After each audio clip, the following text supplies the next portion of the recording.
Tapi ada orang yang umur 40 tahun masih bingung mau milih yang mana dia. Sehingga terkadang dia melangkahkan kakinya menuju ke neraka Allah. Na'udzubillahi minan nar.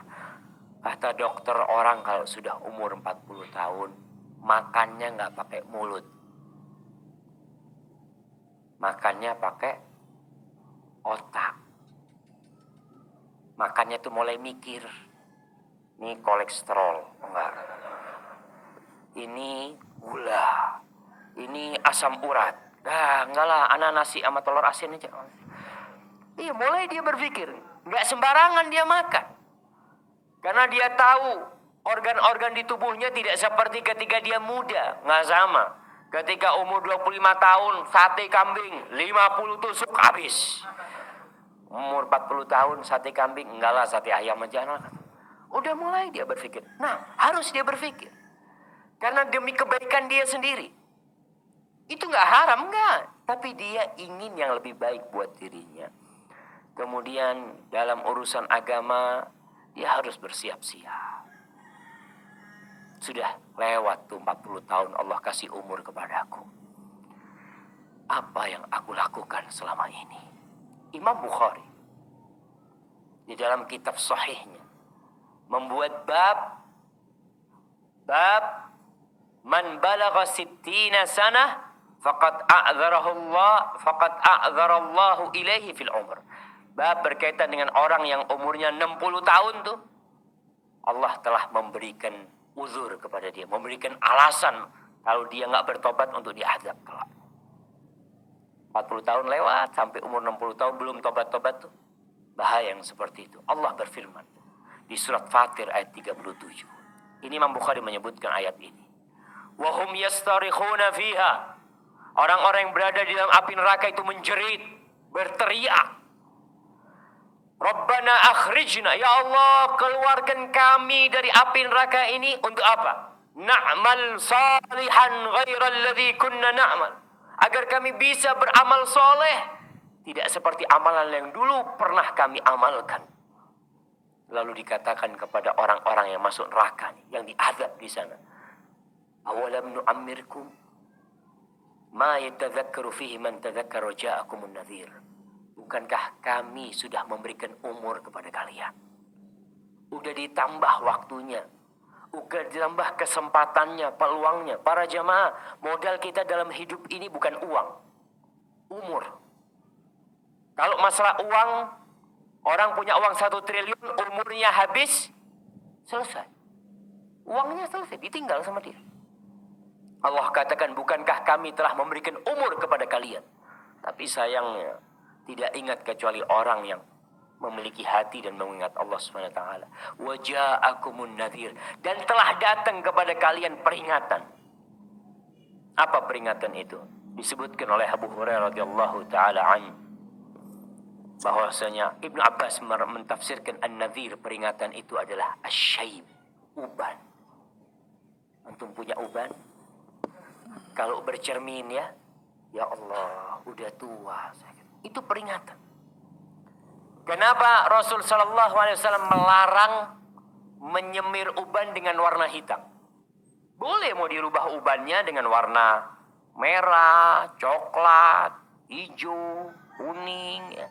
Boleh, tapi nggak boleh dengan warna hitam. Supaya kau itu ingat, wis tuwek. Orang kalau semir hitam merasa muda gitu. Tapi ketika dia ngelihat putih, dia berasa jemaah. Anda sendiri ketika nyisir jenggot kelihatan, ya Allah, udah ada ubannya, subhanallah. Supaya sadar kalau kau itu sudah hampir waktunya. Itu peringatan dari Allah Subhanahu wa taala. Ma'asyiral muslimin rahimakumullah. Hushaim Ibnu Abdul Bar menceritakan, ada salah seorang ulama yang menyemir rambutnya dengan hitam, jenggotnya dengan hitam. Lalu didatengin sama salah seorang. Orang ini tanya, ini alim ulama nih yang nyemir dengan warna hitam. Hushaim bin dikatakan kepada dia, Ustaz, ana mau bertanya tentang tafsir firman Allah. Wa ja'akumun nadhir, telah datang kepada kalian peringatan. Apa makna peringatan itu? Kata Hushaim, qad qila lahu innahu syaib. Ada riwayat yang mengatakan yang dimaksud dengan peringatan adalah uban. Lalu penanya itu bertanya lagi kepada gurunya ini, bagaimana pendapatmu, wahai guruku, apabila orang didatengin oleh peringatan itu, kemudian dia semir dengan hitam? Maksudnya gurunya. Dia ini mau negur gurunya. Bagaimana wahai guruku, orang yang kedatangan peringatan itu kemudian dia menyemir peringatan itu dengan warna hitam. Lalu Hushaim ingat dan meninggalkan semir dengan warna hitam. Kadangkala kita ini nggak kepingin tua aja mah. Takut dengan ketuaan itu. Nggak bisa. Tua tuh pasti datang. Mau kembali muda. Laita syabab ya'udu yauman. Nggak bakal balik tuh yang namanya masa muda. Ma'asyiral muslimin rahimakumullah. Al-Hajjaj Ibn Abdullah Al-Hakami, salah seorang penguasa Bani Umayyah di Damaskus, di Suria ya. Semoga Allah memberikan kekuatan kepada saudara-saudara kita kaum muslimin yang ada di Suria di sana dan menurunkan pertolongan mereka. Kata Hajjaj bin Abdullah Al-Hakami mengatakan, taraktul ma'asi wa dzunub 40 sanatan hayaan minan nas.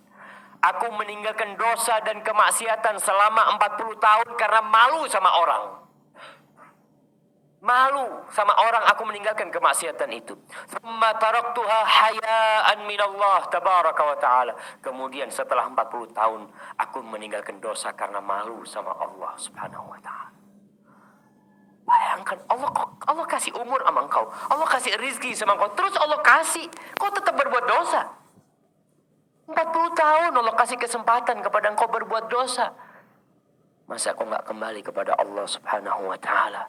Ma'asyiral muslimin rahimakumullah. Kalau kita melihat ya, ucapan-ucapan ulama-ulama salaf, peringatan-peringatan yang mereka berikan kepada yang umurnya 40 tahun. An-Nakhi berkata, kana yuqali sahibil arba'in ihtafid binafsi. Dikatakan kepada orang yang umurnya 40 tahun dulu, inti jaga-jaga diri ya. Inti jaga-jaga diri. Ada orang naik motor, kena serangan jantung, blek, mati. Ada orang yang mati di tempat kemaksiatan. Kita sering mendengar cerita orang-orang yang minum oplosan itu.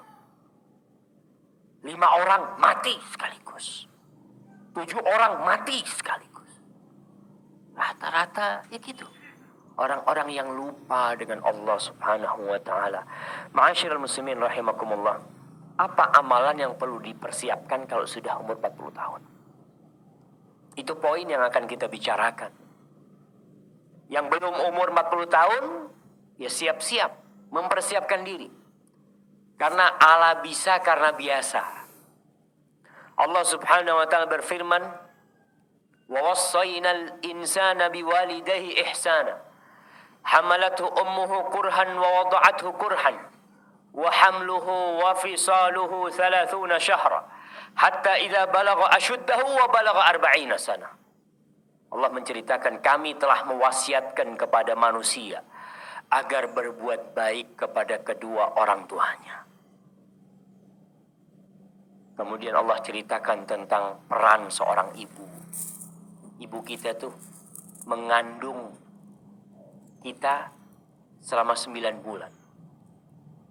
Dalam kondisi lemah ya. Subhanallah. Saya tahu istri saya sudah melahirkan 5 anak. Dan saya tahu persis bagaimana kondisi dia ketika dia hamil ya. Kemudian ketika dia mau melahirkan, Allahu Akbar. Kita harus sadar, kita pun pernah seperti itu di perut ibu kita.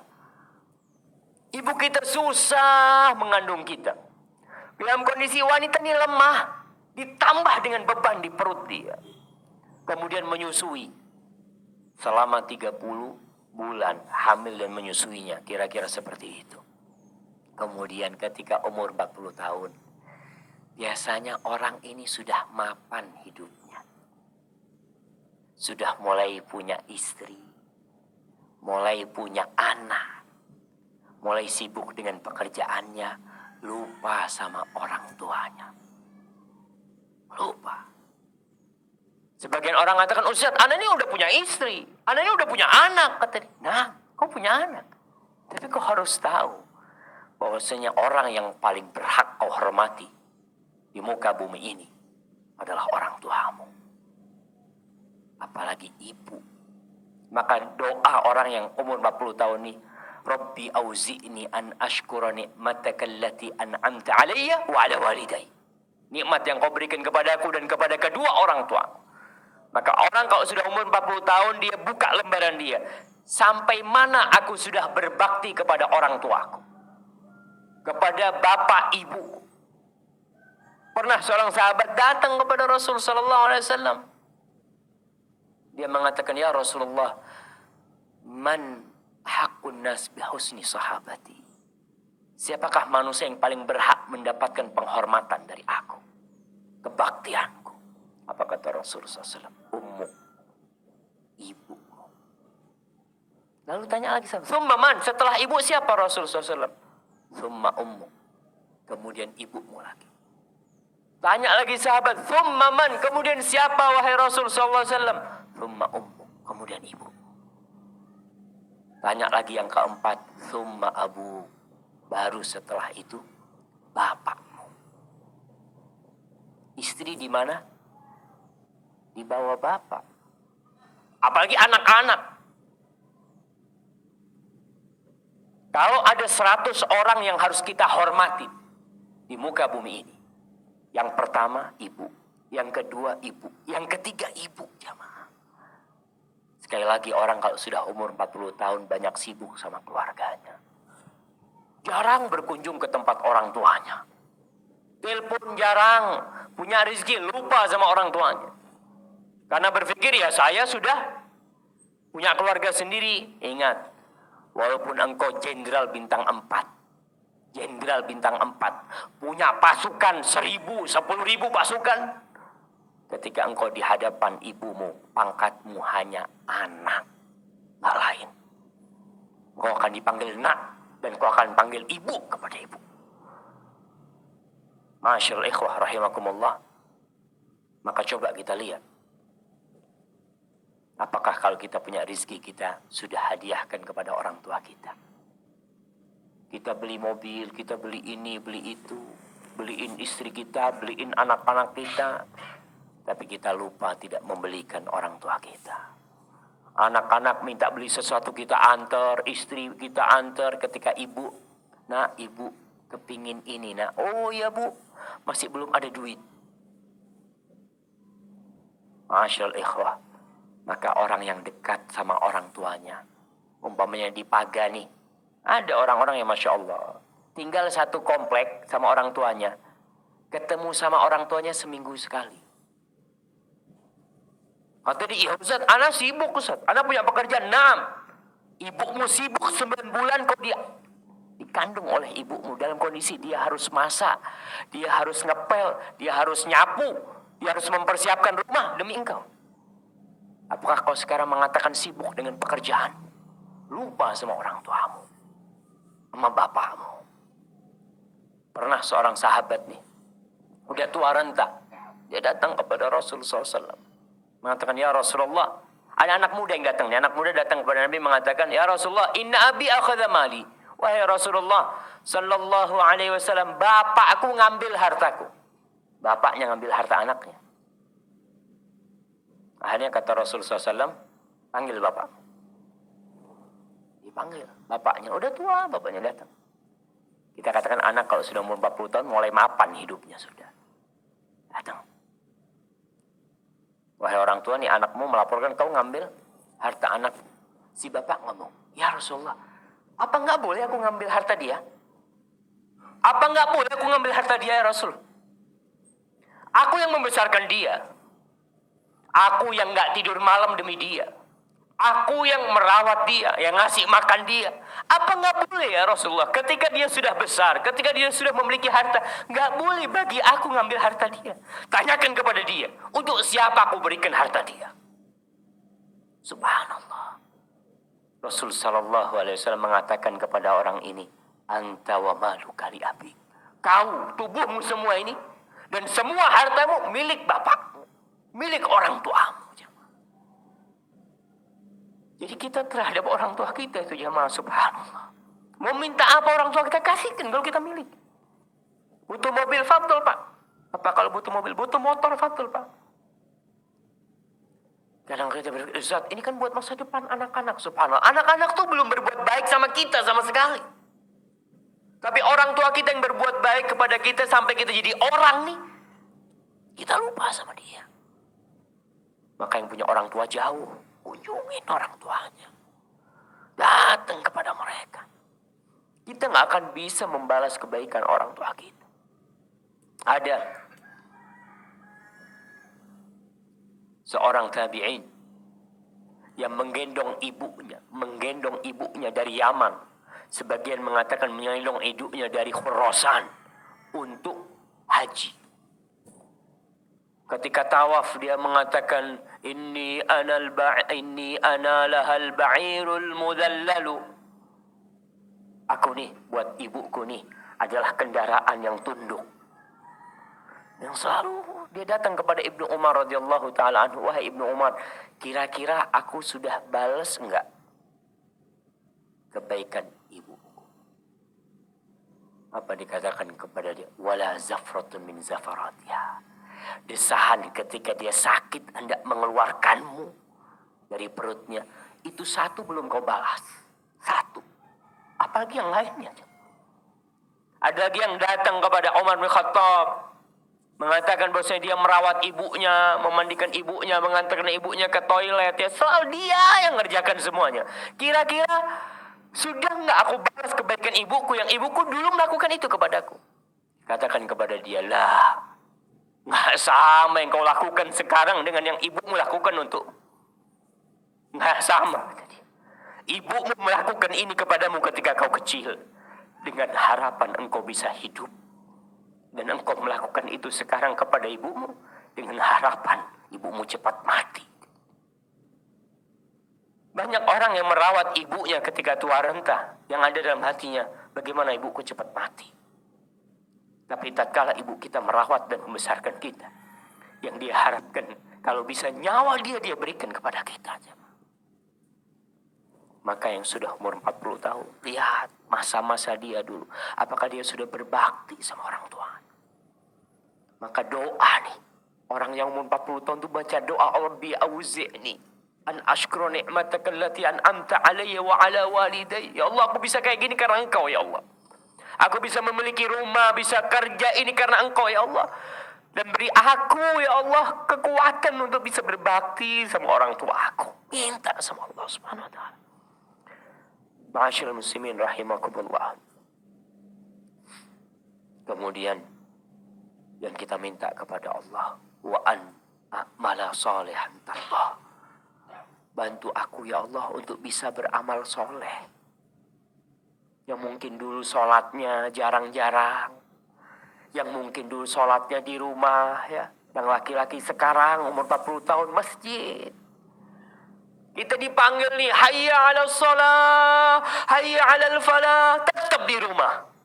Nonton TV ya. Kemudian ngobrol, ngopi mungkin. Dipanggil sama Allah SWT, hayya 'alal shalah nih. Yang manggil itu yang menciptakan kita aja. Kita kalau dipanggil sama bos kita, dipanggil sama bos nih, Assalamualaikum. Fulan ya, kau sekarang ke kantor, kata dia. Siap, berangkat. Padahal kita berangkat dengan kaki pemberian Allah Subhanahu wa taala. Kita memegang HP itu dengan tangan pemberian Allah Subhanahu wa taala. Kita memandang dengan mata pemberian Allah Subhanahu wa taala. Kenapa tatkala yang memberikan semuanya kepada kita, minta kita ke rumahnya? Ini rumah Allah Subhanahu wa taala. Kita malas datang ke situ. Berat. Allahu Akbar. Apa sih yang dicari? Kau dipanggil sama bosmu cuma digaji 3 juta, 5 juta. Kau begitu bangganya. Kau bisa tahu bosnya harga tanganmu ini miliaran. Harga matamu itu miliaran.